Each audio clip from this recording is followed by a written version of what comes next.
Sebenarnya udah saya suruh baca. Jadi begini-begini nih. Kayaknya udah harus nambah. Jadi nggak kelihatan sana sini saya ini kurang. Kayaknya harus nambah. Tuh kan harus nambah. Ya. Jadi perintah berbekam ketika Rasulullah berisra mi'raj. Ya. Rasulullah melewati malaikat, ternyata dari sekumpulan malaikat itu ada perintah berbekam. Apa kata malaikat? Mur ummataka bil hijamah, perintahkan umatmu untuk berbekam. Berarti udah, kalau malaikat berkata seperti itu, yang perintah siapa? Allah. Nah, jadi jelas ya, kalau sunnah Rasulullah berarti memang sudah perintah Allah. Allah yang memberikan penyakit, Allah juga yang menyembuhkan. Nah, ini ada nih. Siapa yang mau baca? Wa idza maritu fa huwa yashfin. Surat apa nih? Surat Asy-Syu'ara ayat 80.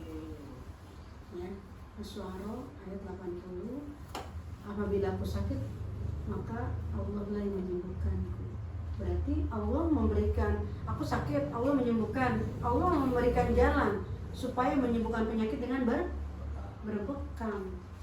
Berarti ini juga dasar kita untuk syiar bekam.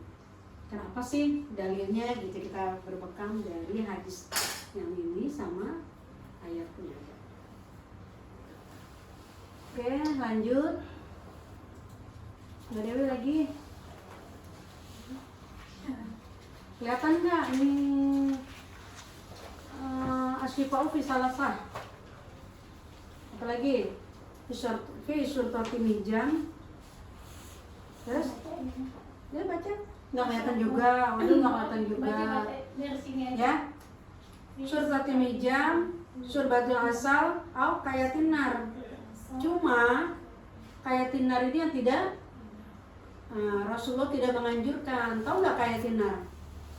Dengan besi panas, ada kan? Kalau kena racun suka besi panas ditempelin, jadi racunnya tapi bukan nggak bisa, cuma memang jadi akhirnya lebih ke mudarat, ya kan, bisa melukai, sakitnya sakit banget loh. Pernah ya pakai besi panas dibakar terus tempel, itu panas banget, dan kulit juga menzolimi. Nah itu makanya Rasulullah tidak menganjurkan. Tapi kalau seandainya ternyata memang urgent, hanya itu boleh, hanya tidak disarankan, itu aja. Ya, berarti pengobatan ada berapa? Ini sambil ingat loh, ini ntar nanti evaluasi keluar besok. Pertama, surati Mijam, minum madu, kayatina. Surati Mijam bekam ya? Bekam, surtoh maksudnya sartoh tadi. Jadi sayatan bekam, sayatan kulit itu namanya surtatul Mijam, bekam. Jadi kesembuhan ada 3. 1 berbekam, kedua minum madu, ketiga besi panas. Tapi dijelaskan aja dikit, Rasulullah tidak menganjurkan besi panas, ya kayak tinar. Banyak sih, banyak pengobatan dengan besi panas itu banyak. Kalau saya malah nggak tahu ya, saya itu termasuk atau enggak gitu. Pernah dulu pernah kena kutu ayam. Kutu ayam itu kalau kena kucing, ayam, ya binatang ya, kutunya itu kalau udah gigit kita kan gatalnya nggak mau berhenti, gitu kan. Nah kadang gini, ini yang saya maksudnya sedikit berbagi bahwa jadi terapis, kalau mau niat jadi terapis, ya silahkan benar-benar ini kita ke Allah.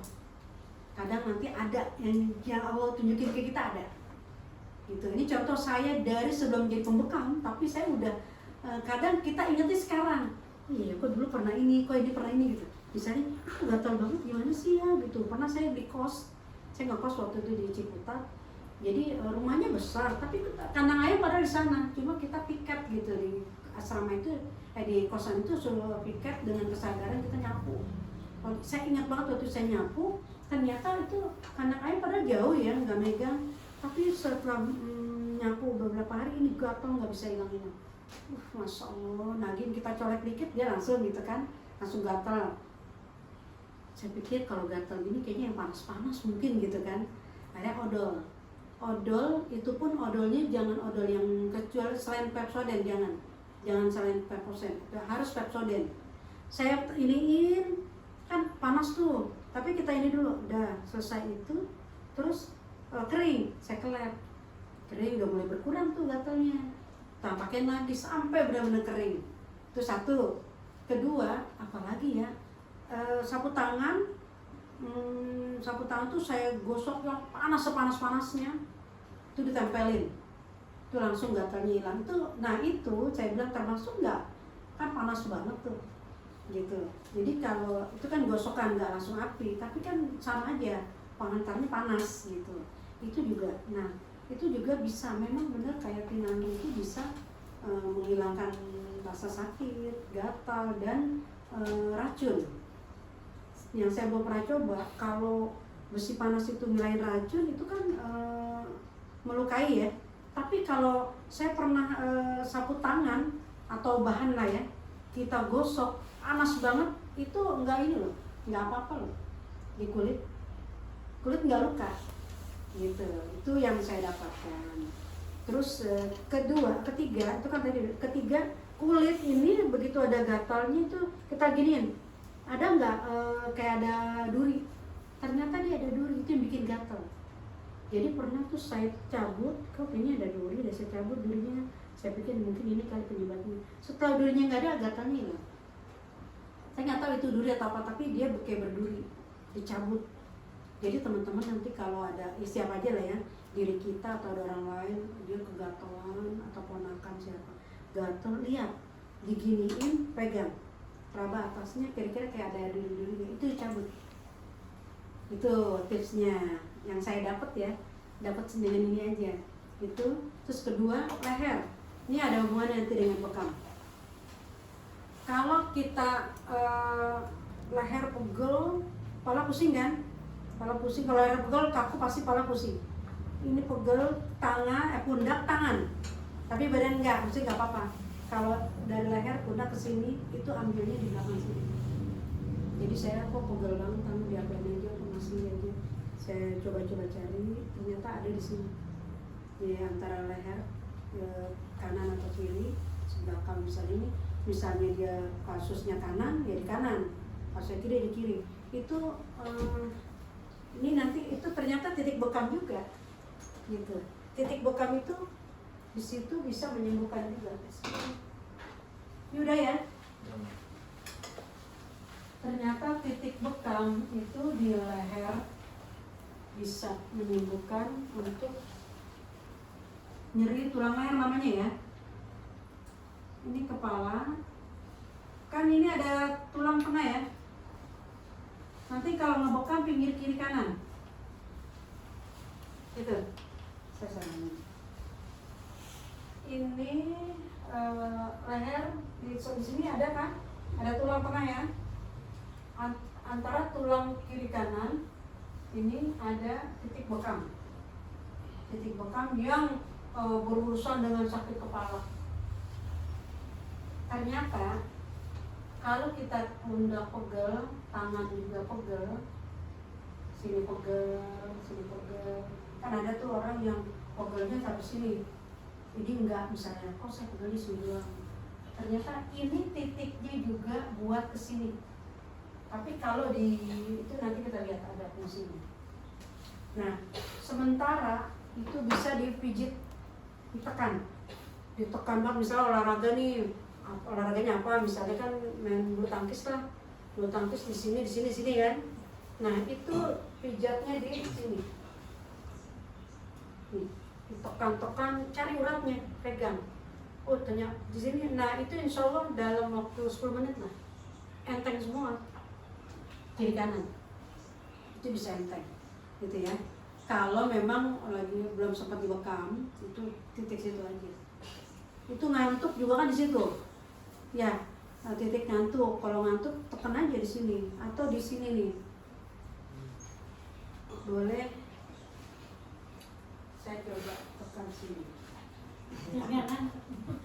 Maaf ya penampakannya. Ini kan pas kepala nih, ini tuh. Rambut, batas rambut sama leher, tekan ke atas. Nah, berasa? Nah, iya enak. Pijatan saya malu. Ya, tekan ke atas. Jadi kayak batok itu terakhir antara leher sama kepala kan ada tuh ujung pentok kan. Itu dipijit ke atas, enak. Terus kepala juga pusing kan. Tekan aja. Itu saya tekan di situ. Dan itu sama. Ya nemu sendiri maksudnya. Lagi cari-cari saya kalau lagi sini suka nyari-nyari. Dan saya praktekkan ke orang lain, alhamdulillah. Saya ketemu, saya praktekkan, alhamdulillah. Ternyata semua sama, titik bekam itu memang kalau dipijat juga bisa menstimulan lagi, ternyata gitu ya. Oke. Ya jadi yang kita kenal kesembuhan itu dapat diperoleh dengan 3 cara. Apalagi apa? Jangan lupa bekam. Ya, sudah ketiga. Terus inan kita apa nih? Perintah berbekam itu ketika Rasulullah Isra Mi'raj. Nah, ini ada lagi. Inna amsalah mata dawa itu bihil hijama. Jadi pengobatan yang paling utama, yang paling bagus, yang paling baik adalah dengan berbekam. Itu dasarnya ya. Dasarnya dari kita kenapa sih kita berbekam.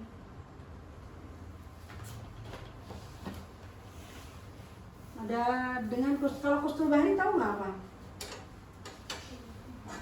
Kustul bahri itu loh yang suka kustul hindi, kapsul dari kayu ya, kayu bahri. Jadi karena kenapa sih namanya kustul hindi bukan kustul bahri, karena kustul hindi adanya di India. Jadi namanya banyak sih juga banyak tuh kustul hindi. Karena memang dia kebetulan kayu itu banyaknya di jadi kustul hindi, sebenarnya kustul bahri. Bahri itu laut ya, kok bisa gitu? Di Indonesia adanya kita di sana, di mana? Di India. Cuman di Indonesia tuh ada yang hampir mirip itu, kayu apa tuh? Yang banyak kemarin sempat dijual mahal itu. Saya hampir lupa. Hah? Kayu. Iya tuh yang kakak itu apa? Apa? Iya itu hampir banyak yang udah mulai pakai itu. Seperti usul hindi. Usul hindi ini kan dari kayu, bukan daun ya, dari kayu. Lanjut.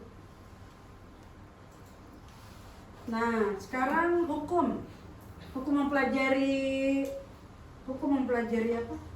Mempelajari bekam apa?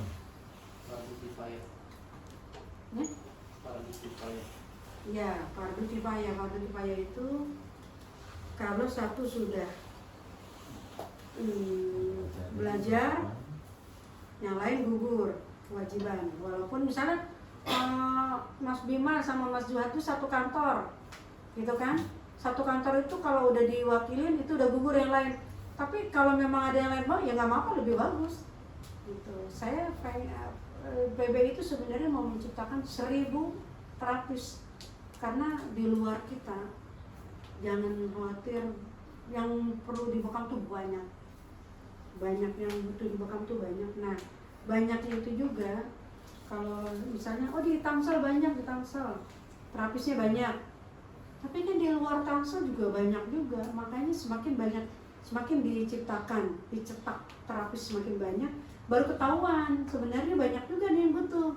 Tapi kalau di satu kampung, satu daerah nggak ada terapis, kan orang nggak tahu mau bekam di mana dan nggak tahu perlu dibekam apa enggak, gitu ya. Makanya itu hukumnya fardu kifayah. Sama dengan sholat itu ya, sholat ini.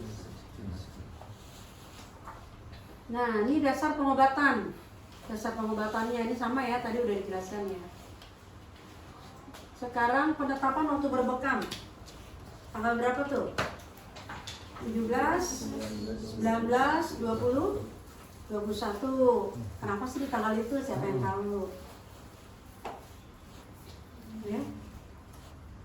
Bu Dewi tahu? Bulan purnama kan ya? Hah? Karena darah sedang bergejolak. Ya, betul. Satu, kedua, iya benar, sebenarnya masuk bulan purnama tanggal 15 ya. Terus kalau kita nih, anggaplah misalnya di dapur kita masak, sampah itu kan sedikit-sedikit gitu ya. Nah itu sampah. Jadi di tanggal itu sampah tubuh kita nih, sampah sel lagi banyak-banyaknya. Jadi apa yang sudah dicontohkan Rasulullah pasti ada tujuannya dan ada manfaatnya. Ada apa sih gitu?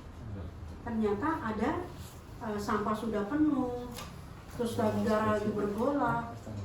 Itu yang disunahkan untuk di tanggal itu supaya gampang. Ada lagi yang mau ditanya Kak? Ada yang mau ditanya nggak? Kalau ini satu doang ya, salah satu ya. 17, 19, 21 salah satu ya.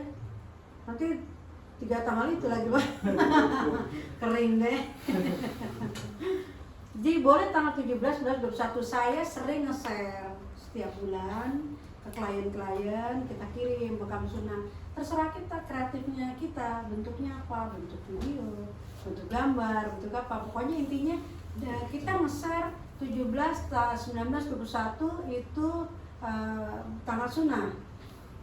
Disandingkan dengan masehinya 17, 19, 21. Nah masehi tanggal berapa misalnya? Tanggal 22, 24, 26 Juni misalnya kan. Nanti mereka tinggal pilih di bawah. Setelah saya kirim gambar, bawahnya saya tulis Assalamualaikum Bapak atau Ibu, mau dijadwalkan di tanggal berapakah Bapak atau Ibu mau berbekam sunnah, akan segera kami jadwalkan. Itu saya selalu tiap bulan. Udah, terus kalau misalnya mereka seminggu sebelumnya ya, jangan tanggal itu juga, seminggu sebelumnya supaya dia lihat, oh iya nih, oh kayaknya ini gitu. Kapan aja dia jawab, nggak langsung harus dijawab, nggak apa-apa, karena dia juga pasti kan nyari waktu. Oh hari ini kerja nggak? Oh hari ini ada acara nggak? Nanti kira-kira 2-3 hari tuh besok suka ini tuh langsung, Bu saya tanggal sekian ya, jam sekian, Bu saya tanggal sekian jam sekian. Oke, nanti kita susun jadwal, Ibu nanti saya kabarin Bu. Kita susun jadwal ya, searah berapa orang, yang kesana berapa orang, jam-jamnya kita atur. Satu tempat, jam 9, Bu jam 9 ya, jam 10 kira-kira kita perkirakan selesai. Dari jarak satu rumah ke yang mau jadwal keduanya berapa jam, berapa lama kita kasih waktu itu. Jadi kita susun jadwal begitu, itu tiap bulan. Kalau hari yang katanya kurang bagus berbekam sih mah Lemah ya, hadisnya lemah ya. Saya nggak pakai. Bukan karena lemahnya sebenarnya, saya nggak pakai bukan karena lemahnya. Karena memang boleh-boleh aja. Karena kenapa hari Rabu nggak boleh? Karena dulu Nabi Nuh itu sakit pada hari Rabu, yang itu ya, yang terkena penyakit apa namanya, luka ya. Apa sih penyakit Nabi Nuh? Nabi Ayub, Masya Allah, maaf lupa. Nabi Nuh, yang korengan itu, terus belatunya satu-satu mau sholat dipindahin dulu, dimasukin lagi, itu Rasulullah ya, seperti itu. Nah, itu hari Rabu, menurut riwayat. Jadi di hari itu kita nggak boleh berbekam. Tapi karena sepakat dari PBI bahwa itu adalah lemah hadisnya, kita nggak pakai. Tetap hari Rabu, hari apa kita berbekam aja. Kalau lagi ada yang darurat, kalau ada yang lagi pengen bekam sempat nyari Rabu, ya nggak masalah. Jadi saya nggak ada hari libur, gitu ya. Jadi 17, 19, 21, salah satu hari itu siapa yang mau berbekam boleh pilih. Ya, itu untuk yang sehat. Jangan yang sakit nunggu tanggal sunnah, kesian. Ya bebas mau hari kapan, tanggal berapa boleh. Tapi jangan menunggu ini, nanti kita kabarin aja bahwa ada yang benar-benar nggak tahu kan, polos dia. Terus kalau hari lain nggak boleh ya gitu. Boleh, kalau timbul pertanyaan kayak gitu dia benar-benar nggak paham. Gitu. Boleh, di luar tanggal sunnah juga boleh. Nah saya pernah nyusun, itu ada yang nggak dapet tanggal sunnah kan, dari pagi ya ini udah penuh gitu kan. Nggak dapat, ya gimana ya Bu ya, kita jelaskan aja bahwa tanggal sunnah itu nggak nggak ini juga terus karena nggak dapat akal sunnah jadi nggak berbekam, jangan, karena memang sampah udah waktunya dibuang. Nah ada lagi, kenapa ayam mulbit itu sebelum bekam sunnah? Jadi Rasulullah sebelum berbekam Rasul udah berpuasa. Ayam mulbit kan 3 hari ya, 14, 15, 16, 17-nya beliau berpuasa, berbekam. Kenapa? Karena kita puasa kan ngedetox juga, makanan-makanan dikurangin apa segala macam, jadi di bekam nggak terlalu banyak. Kadang ada orang yang habis makanya bekam itu nggak boleh dalam keadaan kenyang atau dalam keadaan lapar, nggak boleh. Kalau lapar bisa pingsan, kalau kenyang bisa muntah. Kenapa? Karena lambung lagi proses makanan, kita dibekam kan sel kerja, jadi kesian kan, double.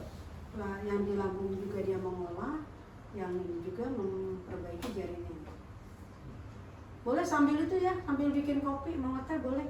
Ambil makanan, permen ada supaya, soalnya dingin-dingin enak kan, ngantuk ya.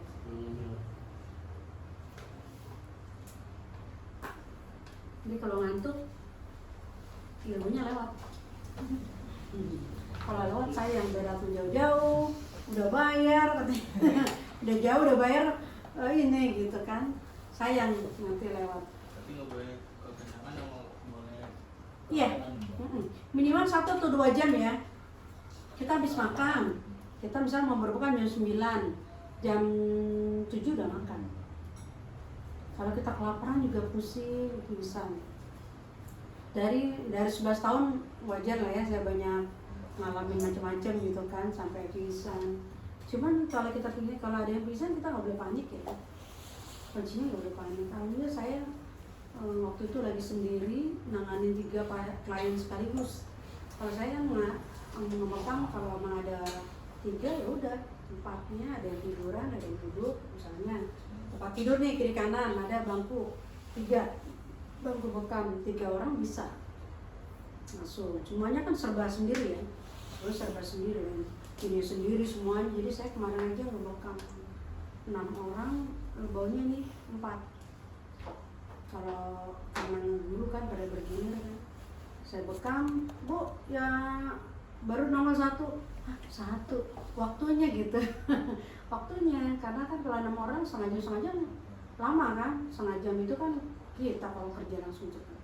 Jadi supaya efektif waktunya, tenaganya semua, saya langsung sekaligus 3 orang.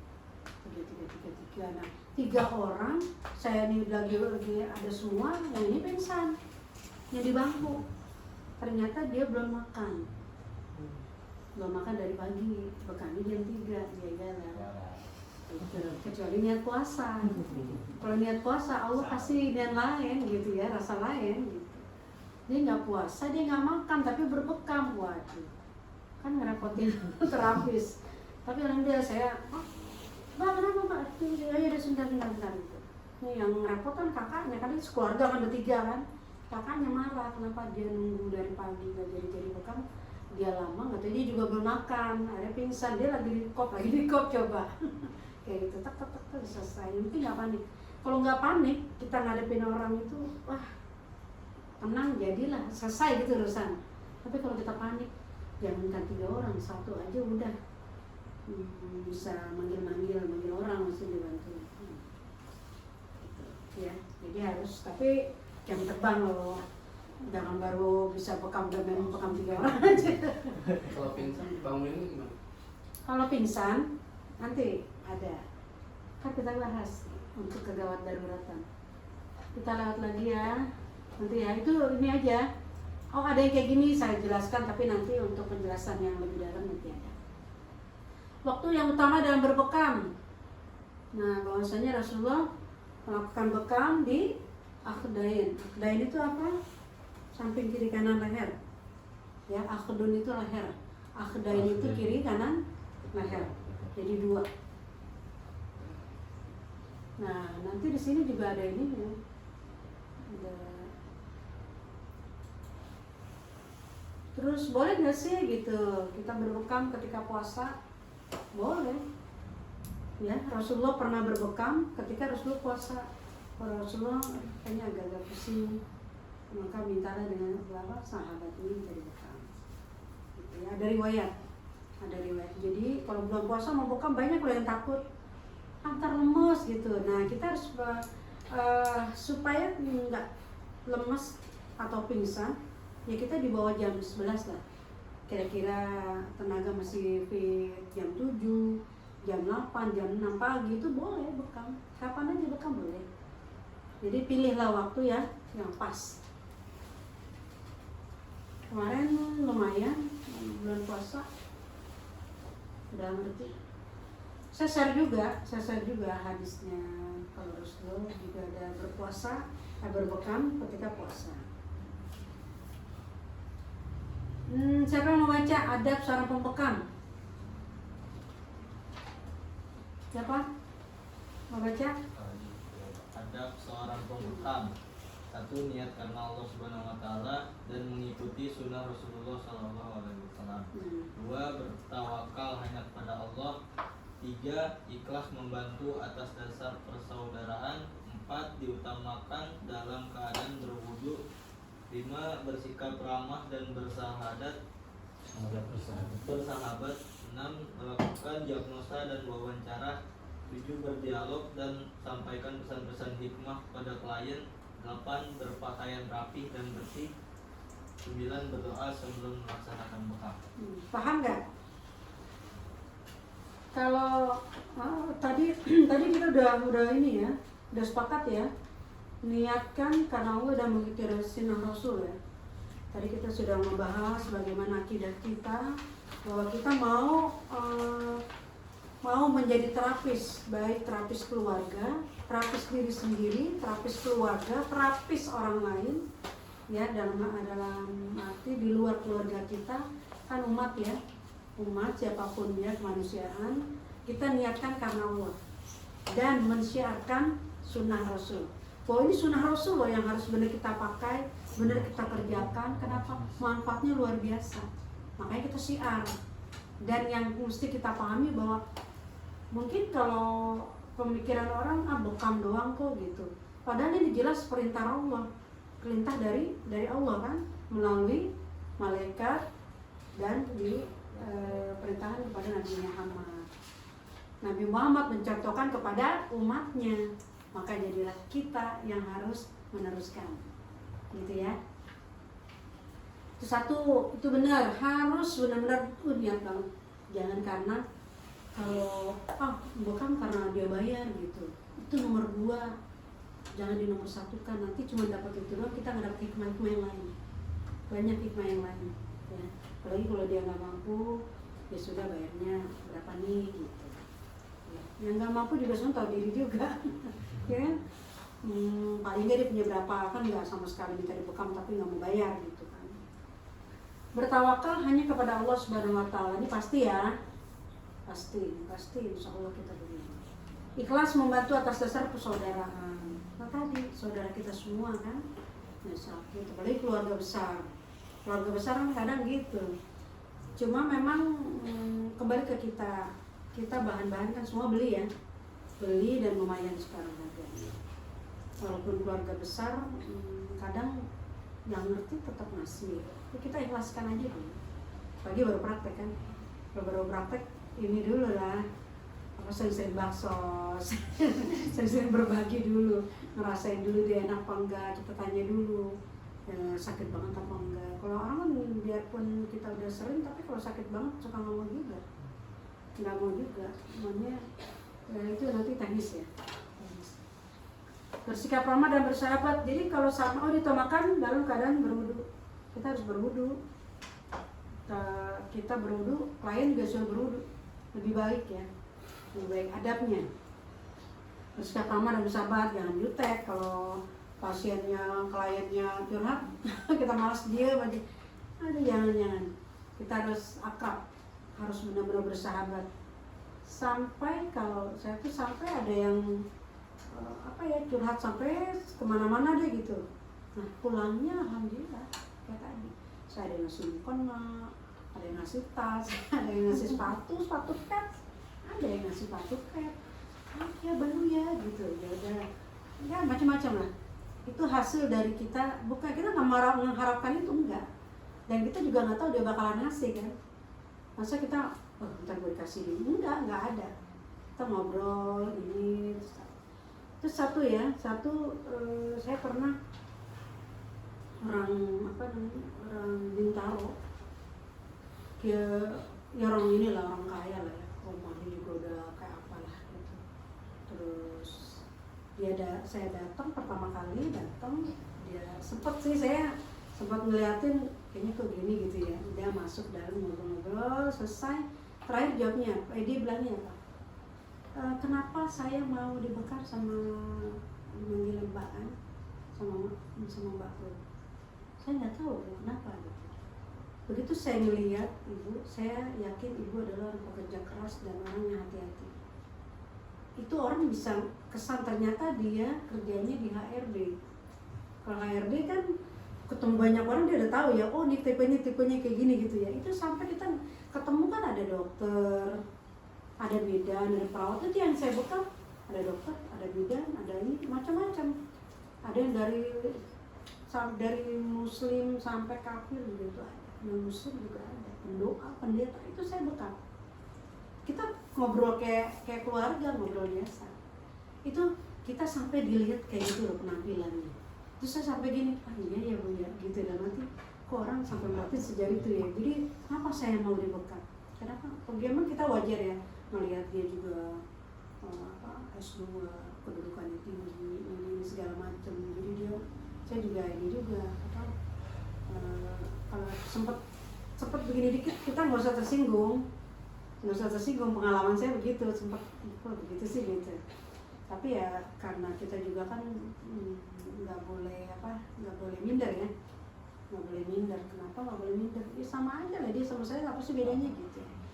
Walaupun kita sarjana, kita megang jempol orang ya nggak masalah, aman. Dia justru di sini berkahnya kita. Dia mau S2, S3, kita cuma S1 atau misalnya lulusan SMA, nggak masalah. Emang kenapa? Gitu ya. Toh dia butuh kita. Gitu. Jadi dari situ banyak yang kita peroleh. Ini saya bukan bicara materi, bukan. Artinya kalau kita meluruskan niat karena Allah, nggak usah mengharapkan ini itu, insya Allah datang sendiri. Gitu ya. Kok dia balik lagi? Iya. Ada yang mau ditanya nggak? Kan berpakaian rapi dan bersih ya. Minyak wangi, walaupun minyak wangi yang harga 10-20 ribu, belilah, pakai di baju. Saya malah jarang pakai minyak wangi sebenarnya. Pakainya apa? Pewangi yang itu loh, yang buat gosok. Iya, kan kita gosok udah pakai itu. Tapi pas mau jalan saya boleh di botol kecil, benar. Kalau kita nggak perlu minyak wangi yang mahal yang gini, nggak usah. Asal kita nggak bau juga udah, nggak bau dan nggak kotor. Kita yang dibutuhkan tuh bersih, kelihatan kan bersih sama wangi nih. Wanginya juga wanginya agak-agak ini dikit gitu. Terus saya beli botol kecil. Dari rumah baju kita udah gosok rapi kan, udah wangi lah ya, wangi itu. Di jalan kan kita kangen, namanya juga bukan minyak wangi mahal. Minyak wangi mahal kita mau seharian juga enak aja. Tapi nggak perlu gitu. Udah pas di jalan mau sampai kita semprotin aja dalam. Nih, itu wangi yang murah kok saya dauni. Itu udah nyaman dia. Saya begini aja mereka udah rapi bersih.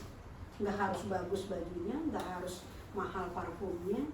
Pokoknya kita bersih. Nah, kan kalau kayak misalnya begini nih udah kelihatan bersih gitu kan. Kayak batik ya nggak apa-apa. Yang penting kita jangan pakai kaos ya, bekam ke rumah orang ya. Atau datang pun kita jangan pakai kaos. Adatnya ya yang namanya rapi itu minimal baju kemeja koko gitu. Nggak harus juga tangan panjang, karena kita bagusnya tangan kita mau rapi. Saya aja begini kan digulung gitu ya. Jadi rapi ya dah. Pokoknya rapi dan wangi aja gitu ya. Terus tidak membekam lawan jenis, nggak boleh ya, kecuali suami istri itu sama. Nah kalau ini Mas Bimo udah nikah? Udah nikah. Mas Yud juga udah? Belum. Oh belum, Mas Yud yang belum ya. Yang ini belum.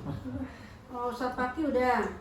Nah, yang udah punya istri boleh ngebekam istrinya, yang punya pacar nggak boleh. Maksudnya udah ada calon. Kalau nenek Nah itu nggak boleh ya, bukan calon nanti kalau udah jadi udah sah baru boleh. Kalau nenek-nenek boleh, kan udah nggak ada nafsu ya, dan memang darurat. Kalau nggak ada lagi perempuan, tapi untuk tapi untuk menghindari fitnah tetap harusnya perempuan juga. Kecuali neneknya sendiri. Kalau neneknya sendiri boleh, keluarga kita yang ke atas tuh boleh, bibi itu boleh sebenarnya. Tapi tetap sekarang tuh untuk menghindari fitnah, tetap perempuan sama perempuan aja. Kecuali jelas bapak kita, saya sama bapak boleh, ini sama bapak, terus ini sama ibunya boleh sebenarnya. Tapi zaman sekarang tuh karena ada anak sama ibunya, terus ada sama omnya, ada yang nikah, ada yang segala macam, atau ada yang ini ya, tanda kutip ya, itu untuk menghindari fitnah sudah. Kalau bisa istrinya yang bekam ya bekam saja, istrinya bekam ibunya, neneknya gitu. Kalau saya tetap sih, kalau misalnya abang gitu kan, abang saya, kalau anak saya pada nggak bisa, sementara adanya saya doang, ya saya bekam gitu. Karena kalau perempuan ke laki itu masih ini, tapi kalau laki ke perempuan itu yang rasanya ngelihat gitu. Kalau perempuan ngelihat laki kan biasa aja, biasa aja. Kalau saya sih biasa aja. Kalau laki-laki walaupun ngelihat yang saudara tetap nggak bisa gitu. Itu bedanya. Makanya saya kalau misalnya ada yang datang nih, kan teman saya dulu tuh, saya sempet ya Allah nggak boleh gitu. Dia suaminya nggak ngebekam, bukan pembekam, tapi dianya aja. Begitu datang suami istri, suaminya mau dibekam, dia ngebekam. Nggak apa-apa kok ada istrinya, nggak bisa. Perempuan mau ngebekam laki-laki tapi bukan murimnya orang lain, yang laki-lakinya perlu dipegang. Itu loh maksudnya. Yang megang misalnya bisa aja, siapa tahu nanti ada istrinya saat itu karena dia kepegang merasa gimana, lagi nggak ada isinya, dia iseng-iseng tadi bekam karena udah biasa dianggapnya, akhirnya nanti kita nggak tahu. Itu panjang deh kalau cerita ke sana, udah pada ngerti, udah pada tahu. Jadi sebaiknya untuk keluarga besar kalau bisa kita ada istri ya sesuai jenis kelamin aja. Kalau laki-laki ya kita lah, perempuan laki yang maju. Oh istri perempuan walaupun dia ibu kita, ya udah istrinya aja gitu ya, walaupun ibu sendiri, kecuali memang nggak ada lagi. Kalau masih ada nggak usah kita yang saya lebih baik menghindari ya, lebih baik seperti itu. Tidak merokok, iyalah lagi bekam jangan merokok. Tapi kalau perokok jadi terapis di luar ya boleh, nggak ada larangan. Kalau dilarang nanti jadi panjang lagi tuh ceritanya. Kok nggak boleh sih saya gitu ya, ada apa ya? Tidak mensinergikan terapi bekam dengan terapi lain. Nah kalau kita udah bekam, kalau saya kan temennya nih bekam, kiropraksi sama pijatan. Itu kan dia sejenis gitu. Tapi kalau ada yang di luar syar'i misalnya, tapi dia praktekin juga, misalnya dukun tuh misalnya, oh ini lagi dipraktek nih, ntar ini, nah itu nggak boleh tuh. Ada praktek lain di luar ini nggak boleh, di luar syariah nggak boleh ya. Ada nggak di sini selain ini apa? Selain satu aki, satu anak nih, pengen tahu selain bekam apa? Punya keahlian lain nggak yang di luar syar'i? Wah, bisa ngeliat nih gitu. Wah di badan ini. Nafas. Tenaga dalam nggak apa-apa, tenaga dalam sendiri, dalam diri, jangan dalam setan. Karena ada jin kan bantuin. Kayak gitu gak boleh. Ya. Terus buka aura, ada bantuan jin buka aura. Suka ditotok wajah, beda ya sama buka aura ya. Kalau saya totok wajah, ya totok wajah, kiropraksi tahu kan? Secara praktik.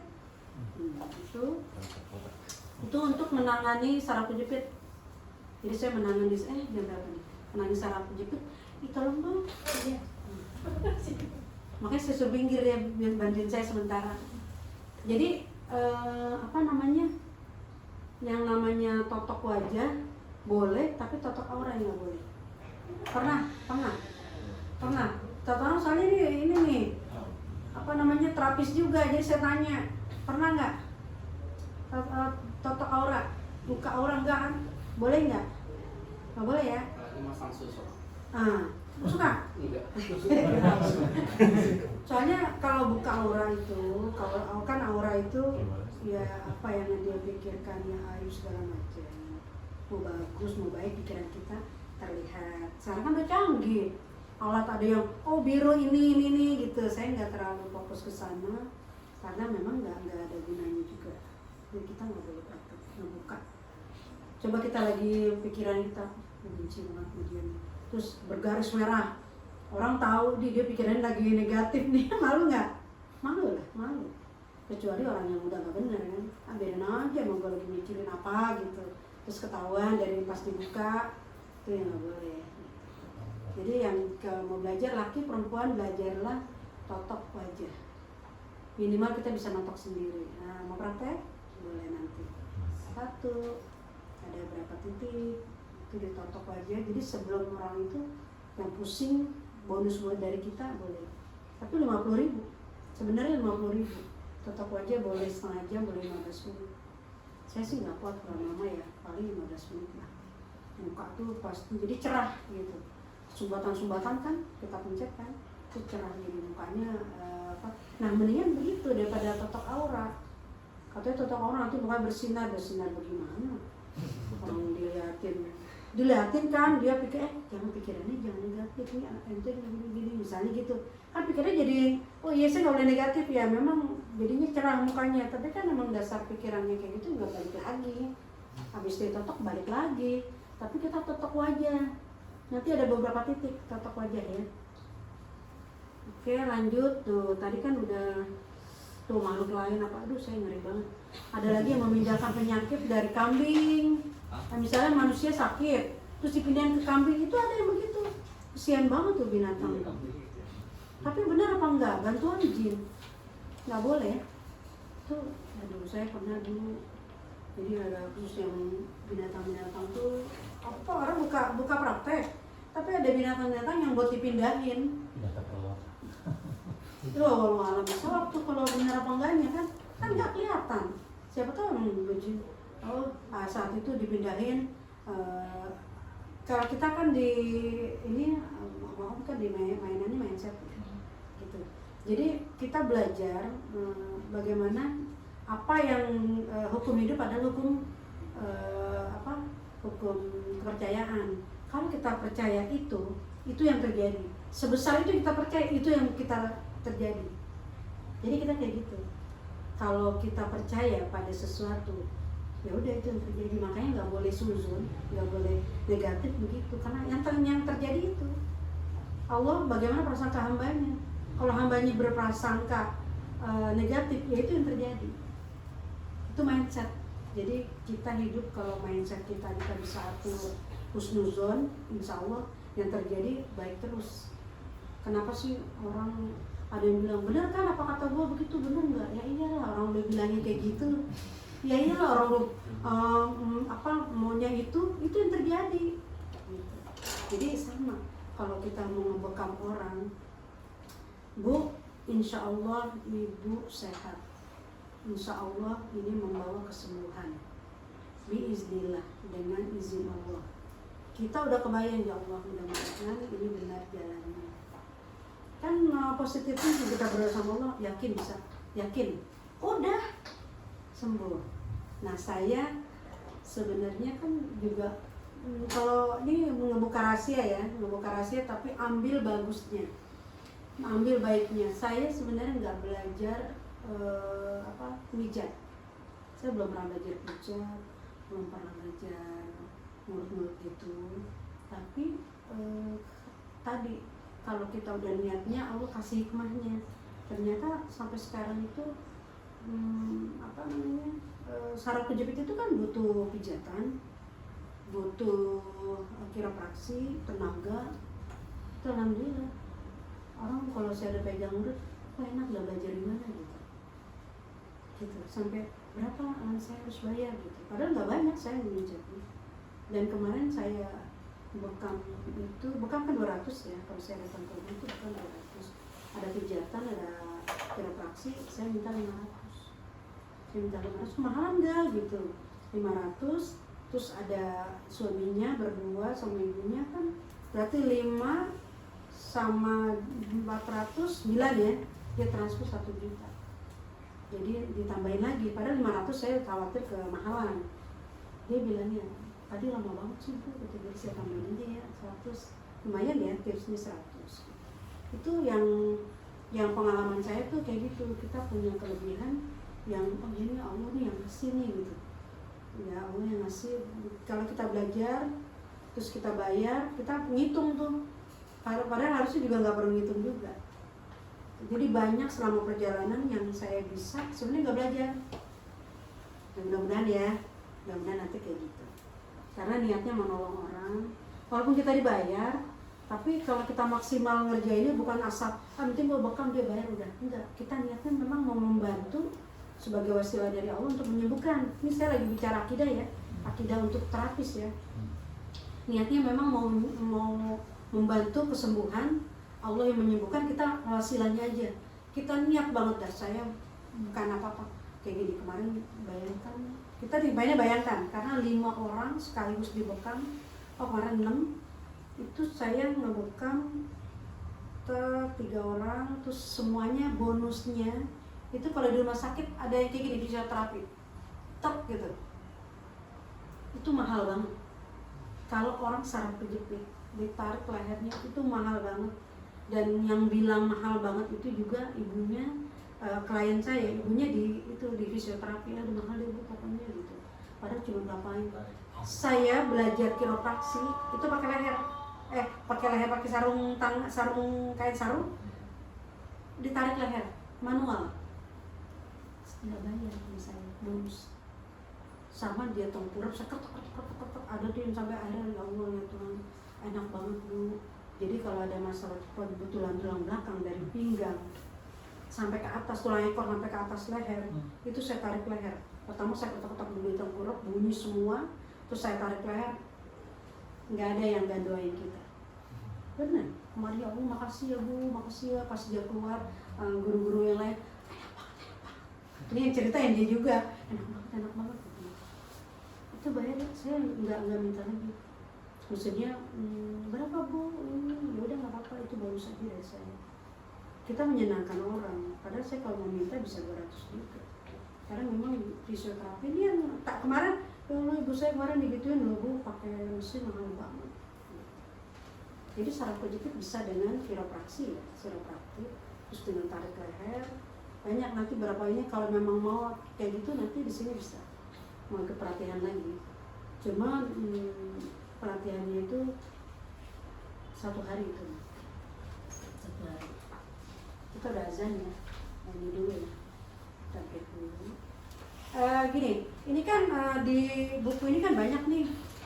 Kalau pelatihan-pelatihan sebelumnya, saya sih ada beberapa yang nggak perlu satu-satu saya jelaskan supaya cepat, karena banyak juga di luar ini medisnya saya menjelasin.